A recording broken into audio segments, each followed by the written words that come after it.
Comment est-ce qu'on trouve ses premiers clients quand on débute dans le coaching? Alors souvent, dans le coaching, la première étape, c'est de se faire connaître et le meilleur moyen pour ça, c'est le bouche à oreille au départ. Et à peu près tous les métiers font pareil. Quand on lance un business, quoi qu'il en soit, que ce soit coaching ou autre, on commence par se faire connaître par son entourage. Ensuite, on commence à déployer au-delà de son entourage.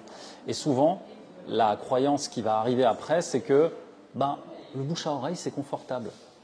Oui, parce que ça ne demande aucun effort de prospection.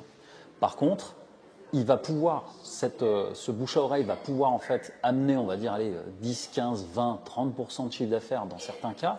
Mais pour aller au-delà et pour pouvoir vivre, je dirais, dignement d'un accompagnement de coaching comme celui-là, le mieux en fait, c'est d'avoir aussi une méthode de prospection après. Et l'idée, c'est que la croyance que le bouche à oreille suffit ait suffisamment duré longtemps en vous pour que vous pensiez que ça reste une constante et que le bouche à oreille fonctionnera toujours.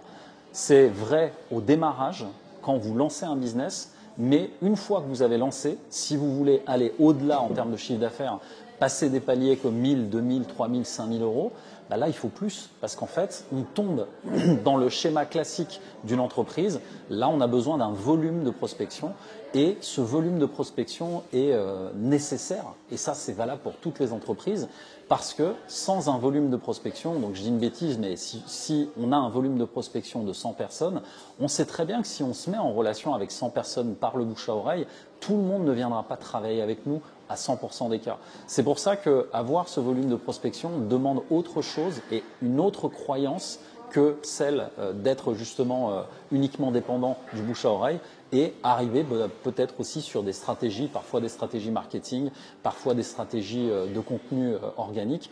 Et là, il faut aussi décider de ce qu'on veut pour soi et comment on veut diffuser ça. Souvent, c'est cette croyance de le bouche à oreille suffit qui fait qu'on a peur d'aller vers le marketing. Moi, j'ai eu ces mêmes peurs aussi au départ et qui fait que parfois, on peut aller ne pas choisir de faire de la création de contenu, du marketing, d'avoir des stratégies sur les réseaux sociaux, par exemple. Avant de lancer ces stratégies sur les réseaux sociaux, etc., pour quelqu'un vraiment qui démarre et qui veut démarrer avec son bouche à oreille, c'est quoi les clés pour, on va dire, accélérer le bouche à oreille, présenter ce qu'il fait et faire en sorte que son entourage puisse aussi devenir client déjà dans un premier temps? Souvent, le premier trigger, c'est la clarté sur qui on est et ce qu'on veut apporter. Souvent, on va partir de soi et de se dire « Ah oui, moi j'aime bien faire ci, j'aime bien faire ça ». Et le piège là-dedans, c'est de se dire « Moi j'aime ça, donc le marché va aimer ». Et la plupart du temps, on commence par se dire « Je vais créer une offre en partant de ce que moi je sais ». Et souvent, ça peut matcher parce que vous êtes expert dans un domaine et ça peut vraiment matcher. Mais la plupart du temps, ce qu'il va y avoir, c'est que la croyance qu'on a que le marché attend ça de nous est souvent fausse parce qu'on ne connaît pas le marché. Donc la première étape, c'est OK, mon bouche à oreille fonctionne, mais qu'est-ce que j'offre en fait comme service? Pour qui précisément? Et surtout, pour résoudre quoi? Et c'est souvent parce qu'on ne connaît pas ça qu'on n'arrive pas nous-mêmes à pitcher à notre entourage correctement au début, puisque c'est vraiment les freins du début. Quand on est au début, on a du mal à expliquer justement qui je suis, ce que je fais, pour qui, qu'est-ce que je résous, etc. Et ça, souvent, c'est le travail de base, quoi. C'est la cible, trouver justement son positionnement par rapport à une cible et un problème qu'on résout, qui est lui-même douloureux, urgent et reconnu. Donc, par exemple, aujourd'hui, tout le monde veut perdre du poids. C'est un problème reconnu sur le marché, qui peut être douloureux si vous êtes en surpoids et que vous avez vraiment des problèmes de santé, et qui peut être urgent, donc accéléré par un problème de santé. Et quand on part de ce principe-là, le premier truc, c'est pitcher son offre. Et si on a trouvé son positionnement, c'est d'aller simplement en parler et de savoir l'expliquer simplement. C'est souvent là-dessus que plein d'autres croyances limitantes peuvent apparaître sur « Ah oui, mais comment je me positionne? Et moi, sur le marché, qui je suis ?» On va regarder un peu les pairs sur le marché. « Ah oui, mais eux, il y a déjà quelqu'un qui fait ça à ma place, etc. » Et c'est là où justement, la clarté dans l'offre, la clarté dans le pitch, c'est-à-dire de vraiment savoir qui je veux aider, comment je veux le faire et sur quelle base en fait de service je veux apporter, c'est ça qui va aussi nous apporter un peu plus de confiance et surtout de clarté sur notre positionnement. D'accord, donc il faut qu'on soit clair, sur notre positionnement, qu'on ose en parler à notre entourage. Est-ce qu'après, c'est quelque chose qui se fait d'aller chercher, d'aller demander à être recommandé à son entourage, à d'autres personnes? Si oui, comment? Alors, quand on est coach et qu'on débute. L'entourage, c'est à double tranchant. L'entourage, s'il vous soutient, il va effectivement faire l'effort, c'est-à-dire il va vraiment parler de vous, etc. Il faut évidemment avoir un entourage soutenant. Si ce n'est pas le cas, là, il faut vraiment surtout ne pas parler à votre entourage de ce que vous êtes en train de faire. Pour une raison très simple, c'est que ces mêmes personnes qui vous aiment vont projeter en fait sur vous le besoin de vous voir en sécurité. C'est une intention qui est totalement légitime et positive, c'est-à-dire que c'est une forme d'amour qu'on vous montre en projetant les peurs qu'on a en soi sur votre situation actuelle. La simple raison, c'est que quand on commence un business, on commence de zéro. Et dans le business de l'accompagnement, un peu comme dans tous les business, quand on est au début de quelque chose, on a nous-mêmes des doutes, on a nous-mêmes des peurs et on cherche à se rassurer. Et souvent, l'entourage est le pire moyen de se rassurer quand l'entourage n'est pas soutenant, parce que cet entourage veut simplement vous voir heureux et en sécurité. Et en fait, quand il ne vous voit pas heureux, il vous projette ses peurs en vous disant « mais t'es sûr que tu vas vendre avec ça ? T'es sûr que tu vas réussir à trouver des clients ? T'es sûr que ton positionnement, tout le monde va le comprendre ? Est-ce que tu as réussi à trouver des clients ?» Et l'idée, c'est que tous ces questionnements finalement légitimes de l'entourage sur le créateur du business va enrichir des peurs qui sont peut-être déjà présentes et ça va en fait créer un espèce de ce qu'on appelle le triangle de Cartman. Il va y avoir un persécuteur, un sauveur et une victime et vous serez victime finalement de ce jeu puisque chaque fois que ces personnes vont vous revoir, elles vont réalimenter la boucle. Elles vont redire « alors, tu as trouvé un client ? Alors, est-ce que tu as gagné de l'argent ? Alors, est-ce que tu as des rendez-vous ?» Et ce genre de comportement ne fait qu'alimenter plus vos peurs. Donc, si votre entourage n'est pas soutenant, il vaut mieux simplement en fait leur donner ce qu'ils veulent, c'est-à-dire leur dire simplement « je vous aime, je suis en sécurité, mais laissez-moi faire ce que j'ai à faire ». Et parfois, donner trop de détails va simplement alimenter cette boucle de peur qui est légitime parce que les personnes en face vous aiment, elles vous veulent en sécurité. Et quoi de plus normal en fait quand vous êtes en train de vous lancer dans quelque chose que vous ne connaissez pas, quoi. D'accord, donc l'entourage peut être un levier de bouche à oreille, de recommandation. Il peut aussi être à double tranchant, donc il ne faut pas tout miser dessus et être conscient que ça peut être une bonne chose de s'en éloigner dans certains cas. C'est d'ailleurs ce que tu avais fait, je crois, quand tu l'évoquais avec certains amis, etc. Quand tu lançais ton activité, toi, de coach. Tu veux que je t'en parle ? Ouais, avec plaisir. Moi, je suis curieux de savoir comment tu as eu toi aussi tes premiers clients. Alors, justement, c'est le bouche à oreille dont je parle. Moi, effectivement, dans mon cercle premier, c'est-à-dire famille, amis, la famille, pour être simple, mes parents qui ont plus de 70 ans n'ont pas compris ce que je faisais, donc j'ai arrêté de vouloir leur expliquer. Par contre, ils me voient sur les réseaux sociaux, mon père me suit sur Facebook, Instagram, etc., ma mère aussi. Et quand ils me voient, ils sont là, ils sont contents parce qu'ils voient leur fils avec des micros comme ça, coacher des gens, etc. Ça leur fait plaisir. Mais au début, c'était pas comme ça. C'était mais qu'est-ce que tu vas devenir ? Et tes enfants, et la maison, le loyer, le crédit, truc. Et ils s'inquiètent en fait, c'est légitime.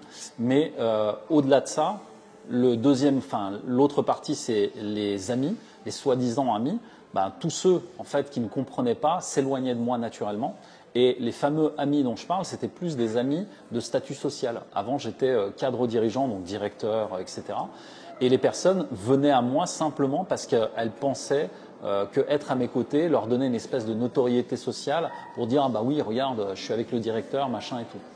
Et ces premiers amis-là qui ont finalement en fait, qui m'ont laissé tomber en premier et dont je me suis éloigné parce que il n'y avait pas du tout en fait d'amitié, c'était plus une amitié à sens unique. Et c'est là où vous comprenez aussi que les relations, elles sont peut-être parfois basées sur de mauvaises choses.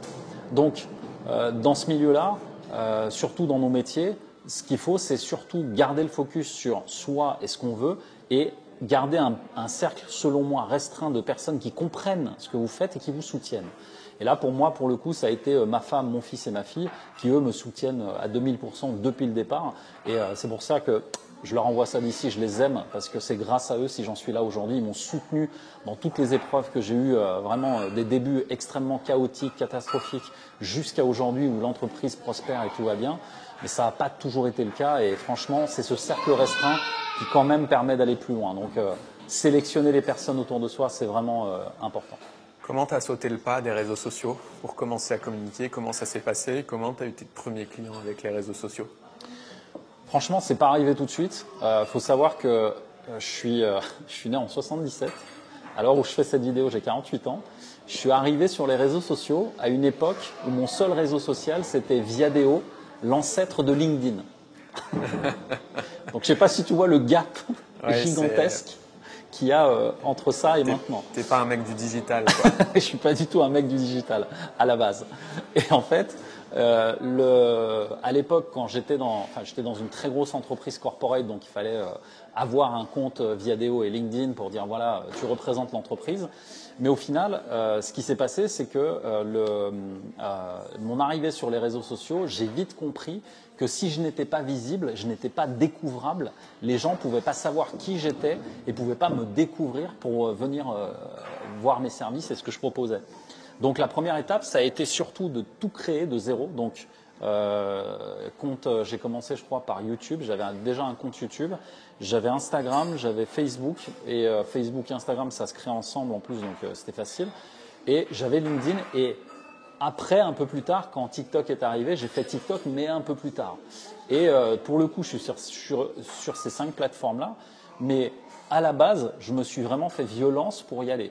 Parce que créer du contenu, c'est pas quelque chose de naturel. Tu vas parler comme on le fait là devant une caméra, c'est pas forcément évident au départ, mais on va dire que j'avais certaines facilités puisque pendant plus de 20 ans, j'ai dirigé des équipes, donc parler à des gens, c'était un truc que je faisais facilement. Donc j'ai plutôt capitalisé là-dessus, mais là où ça a été compliqué le plus, je trouve, c'est quand il a fallu parler de moi et de mes services. Et même encore aujourd'hui, j'ai beaucoup de pudeur à parler trop ouvertement de moi, de ma femme, de mes enfants, etc. Alors que je pourrais vraiment l'utiliser, en faire un levier marketing, etc., comme certains le font. Mais c'est pas un truc vers lequel je suis allé. Je suis plutôt quelqu'un d'introverti à la base, qui va pas forcément être très volubile comme ça. Mais quand on me connaît, en fait, quand j'ai une expertise, parce que je suis un amoureux du savoir, et j'ai capitalisé là-dessus. C'est-à-dire que j'adore transmettre. Si j'ai compris un truc et que j'ai appris un truc, par exemple, un des premiers trucs que j'apprends le plus, c'est la PNL aux personnes qui viennent me voir. Je leur donne vraiment des outils, des tips, et transmettre ça, tu vois, j'ai remarqué que c'était un truc que je kiffais faire. Et donc, transmettre ce savoir, ça a été pour moi la première porte de facilité pour pouvoir me rendre visible. Et parler de techniques, de méthodes, etc., bah en fait, c'est ce qui m'a mis le pied à l'étrier. Par contre, je suis vite tombé dans le syndrome de l'expert. C'est-à-dire que je suis tellement expert et que je connais tellement bien mon truc, en fait, je fais que de parler de ça. Et là, ça devient un problème parce que les gens en face ne comprennent pas forcément. Et c'est là où il faut adoucir le langage, mais surtout parler de ton expertise en lien avec le problème que tu résous et des gens qui t'accompagnent. Et c'est là où moi j'ai galéré, c'est que je suis trop resté dans cette casquette de l'expert et on m'appelait pareil sur des interviews, des podcasts, etc.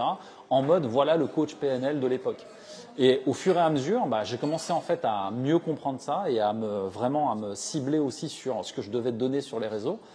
Et au final, j'en suis arrivé à être coach en performance, mais ça c'est pareil, c'est un titre que mes clients m'ont trouvé en me disant en fait à chaque fois que tu me débloques au niveau de mes croyances limitantes, parce que moi ma spécialité c'est de débloquer les croyances limitantes des entrepreneurs du digital, et chaque fois que je les débloquais, ça faisait de la performance derrière.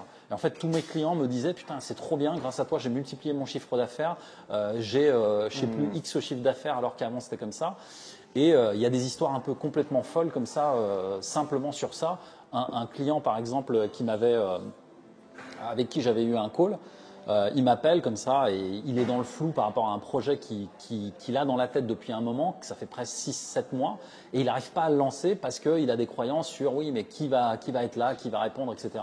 Je passe 1 heure avec ce client et 1 heure après, il passait, je crois, presque une trentaine de coups de fil et il a levé 300 000 euros de fonds après la séance de déblocage. Et il m'a rappelé, il m'a dit putain mais c'est trop fort en fait là, grâce à toi, j'ai 300K et ça va créer de la performance aussi pour ma boîte parce que grâce à ce projet, ça va rapporter encore plus d'argent. Donc ça fait un peu effet boule de neige et c'est cette performance-là que les gens viennent chercher en fait. Mais tu vois, tout ça en fait, c'est si j'étais resté uniquement avec ma casquette d'expert, j'aurais pas compris ça.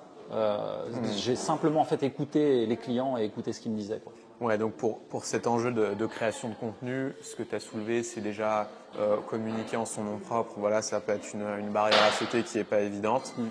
Et après, le faire, mais pas forcément uniquement avec sa casquette d'expert, qui sera pourtant la chose la plus facile au début, mais se mettre en empathie avec ses clients et vraiment parler leur langage. Ouais. Bon, pour ce sujet-là, on a une vidéo complète sur la chaîne de Jérémy dans laquelle tu participes, qui partage vraiment, là c'est vraiment pour les coachs qui veulent développer leur activité, toutes les étapes en détail des méthodes pour poster sur les réseaux sociaux, pour après gérer la partie un peu Allez cliquer sur le lien. de vente, etc. Donc je pense qu'on peut renvoyer les gens vers cette vidéo-là qui sera Carrément. beaucoup plus complète. Elle est très complète en plus. Elle dure plus d'1 heure, c'est tout actionnable. Elle est très complète. Voilà. Et puis nous, on se retrouve pour une prochaine vidéo sur Parole de Coach. Avec grand plaisir.